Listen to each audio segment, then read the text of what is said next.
दरअसल अमेरिकी राष्ट्रपति डोनाल्ड ट्रंप का ईरान को अल्टीमेटम है और इसी अल्टीमेटम के बाद सबसे ज्यादा चर्चा पूरे विश्व भर में डोनाल्ड ट्रंप की हो रही है। ट्रंप ने होर्मुज स्ट्रेट खोलने के लिए ईरान को 48 घंटे का अल्टीमेटम तो दे दिया, लेकिन ईरान पर ट्रंप के किसी धमकी का असर पड़ता दिखाई नहीं दे रहा है। ईरान ने दो टूके कह दिया है कि अगर अमेरिका हमला करता है तो वो भी उसी की भाषा में जवाब देगा। ईरान भी अमेरिकी ठिकानों पर हमले करेगा और सवाल अब यह है कि क्या ट्रंप की डेडलाइन पूरी होने से पहले ईरान होर्मुज स्ट्रेट खोलेगा और इस भीषण जंग का कोई रास्ता निकलेगा, या फिर ईरान में होगी महातबाही। टॉप एंगल से डिटेल में एनालिसिस करेंगे। अमेरिका इजराइल का ईरान के खिलाफ जो जंग हर तरीके से बीतते दिन के बाद खतरनाक मोड़ लेती जा रही है। अमेरिकी राष्ट्रपति डोनाल्ड ट्रंप ने ईरान को एक बार फिर से नई धमकी दे दी है।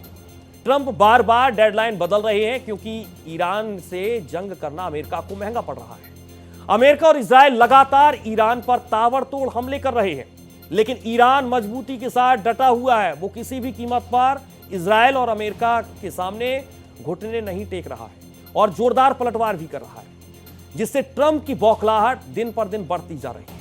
और अब तो ट्रंप गाली गलौज पर उतर आए हैं। क्या ईरान से जंग में अमेरिका पूरी तरह बेबस हो गया है? ट्रंप ने ईरान के लिए गाली गलौज वाली भाषा का इस्तेमाल किया है और ईरान को एक बार फिर से बर्बाद करने की धमकी दे दी है। ट्रंप ने social media platform truth social पर लिखा है और इसी की सबसे ज्यादा चर्चा हो रही है। मंगलवार को ईरान में पावर प्लांट डे और ब्रिज डे होगा, दोनों एक साथ। ऐसा पहले कभी नहीं हुआ होगा। इन बातों का जिक्र डोनाल्ड ट्रंप की तरफ से किया गया। पागलों, स्ट्रेट ऑफ होर्मुज खोल दो, नहीं तो जिंदगी को नर्क बना देंगे, बस देखते रहना। इस बात का जिक्र अमेरिकी राष्ट्रपति डोनाल्ड ट्रंप की तरफ से किया गया। दोनों एक साथ, ऐसा पहले कभी नहीं होगा। पागलों, स्ट्रेट ऑफ होर्मुज खोल दो, नहीं तो जिंदगी को नर्क बना देंगे। इन तमाम बातों का जिक्र अगर डोनाल्ड ट्रंप की तरफ से किया जा रहा है तो सवाल उठना लाजमी है। और इसके बाद ट्रंप ने एक और पोस्ट किया जिसमें उन्होंने ईरान को डेडलाइन याद भी दिलाई, और जिसका मतलब है अगर भारतीय समय के मुताबिक बुधवार सुबह 5 बजे तक ईरान ने होर्मुज स्ट्रेट नहीं खोला तो अमेरिका उसे तबाह कर देगा। वहीं दूसरी तरफ ईरान ने भी दो टूके कह दिया है कि वो अमेरिका के सामने झुकने वाला बिल्कुल भी नहीं है। ईरान के विदेश मंत्रालय के प्रवक्ता इस्माइल बागची ने कहा है कि अगर अमेरिका हमला करता है तो वो उसी की भाषा में जवाब देगा। ईरान के इंफ्रास्ट्रक्चर को निशाना बनाया गया तो ईरान भी अमेरिकी ठिकानों पर हमला करेगा, और इन बातों का जिक्र बार बार हो रहा है। Our armed forces have made it clear that in case Iran's infrastructure is attacked, we would react in kind. Our armed forces would target any similar infrastructure that is owned or in any way or manner related to the United States or contributes to their act of aggression against Iran. America Iran को deadline पर deadline देता जा रहा है, लेकिन Iran उसकी कोई भी डेडलाइन मानने को तैयार ही नहीं है। दरअसल ट्रंप ने सबसे पहले ईरान को 22 मार्च को धमकी दी थी।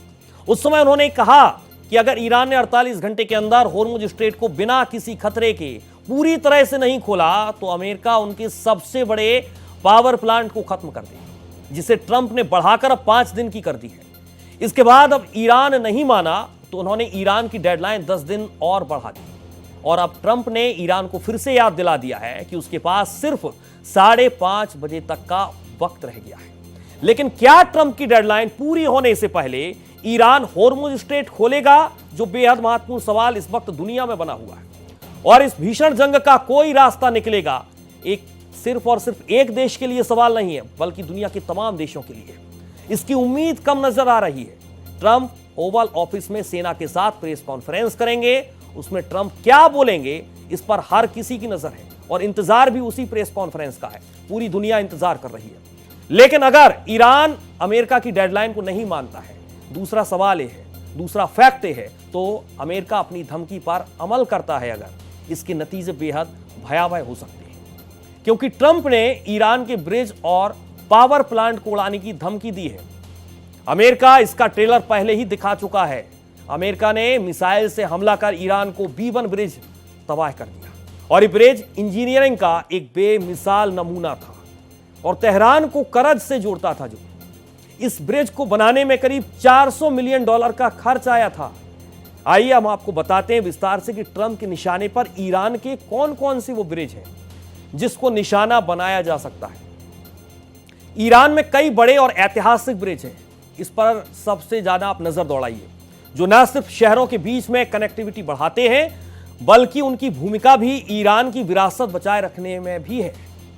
जिसमें करुण 4 आर्च ब्रिज है, एक करुण नदी पर बना है। ये ईरान के सबसे खास आर्च पुलों में से एक माना जाता है। और दूसरा है करज ब्रिज, 2026 में हुए संघर्षों के दौरान चर्चा में एक प्रमुख ब्रिज आया।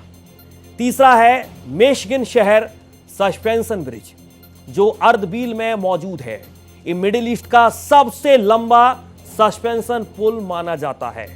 और चौथा है लाली ब्रिज, ये ईरान के ऊपरी गोटबंद बांध के पास बना हुआ है। और आखिरी यानी कि 5वां ब्रिज है खाजू ब्रिज। इस्फहान में जायंडेह नदी पर बना एक ऐतिहासिक पुल है जिसे 1650 के आसपास बनाया गया था। इन सब के बीच ट्रंप ने ईरान के पावर प्लांट को निशाना बनाने की धमकी दी है। सोचिए समझिए, इस पर गौर फरमाइएगा। ट्रंप ने ईरान के पावर प्लांट को निशाना बनाने की धमकी दी है। तो आइए अब आपको हम यह भी बता दें कि ट्रंप के निशाने पर ईरान के वो कौन कौन से पावर प्लांट हैं जिसको निशाना बनाया जा सकता है, और इसको लेकर बाकायदा संकेत मिलने भी शुरू हो गए। दरअसल ईरान की राजधानी से तेहरान से करीब 70 किलोमीटर दक्षिण पूर्व में Damavand combined cycle power plant मौजूद है। इसकी उत्पादन क्षमता 2868 मेगावाट है। माजंदरान प्रांत में कैस्पियन सागर के पास शाहिद सलीमी पावर प्लांट भी है। इसकी उत्पादन क्षमता 2215 मेगावाट है। वहीं तेहरान शहर से लगभग 110 किलोमीटर उत्तर पूर्व में कजबन इलाके में शाहिद रजाई पावर प्लांट भी है और इसकी उत्पादन क्षमता 2043 मेगावाट है। इसके अलावा और भी कई यूनिट्स हैं जो ईरान की ऊर्जा का प्रमुख सोर्स मानी जाती है, जिसमें गोलिस्तान का अली आबाद पावर प्लांट भी है। गोलिस्तान का अली आबाद पावर प्लांट, इस्फहान में मुबारके पावर प्लांट, बुशहर में असालुएह पावर प्लांट, होर्मुजगान के बंदर अब्बास में पावर प्लांट मौजूद है। ईरान अपनी ज्यादातर बिजली फॉसिल फ्यूल से बनाता है। 2023 में ईरान ने न्यूक्लियर एनर्जी में 5740 बिजली यहां पर बनाई गीगावाट। और इन सब के बीच थर्मल सेक्टर में रामिन, अहवाज थर्मल पावर और दमावंद पावर प्लांट सबसे बड़े संयंत्रों में शामिल है। कुल मिलाकर ईरान की बिजली उत्पादन क्षमता लगभग 90 गीगावाट के आसपास बताई जाती है, जिसमें गैस आधारित संयंत्रों का दबदबा है, जबकि जल विद्युत और परमाणु ऊर्जा सीमित है। लेकिन रणनीतिक भूमिका निभाते हैं। ट्रंप की बात अब करते हैं। ट्रंप के अल्टीमेटम के बाद ईरान के पावर प्लांट, ब्रिज समेत कई इंफ्रास्ट्रक्चर पर हमले का खतरा मंडरा रहा है। और इन सब के बीच फिलहाल जो स्थिति वर्तमान में बन रही है वो हम आप तक एक एक तस्वीर पहुंचाने की कोशिश कर रहे हैं।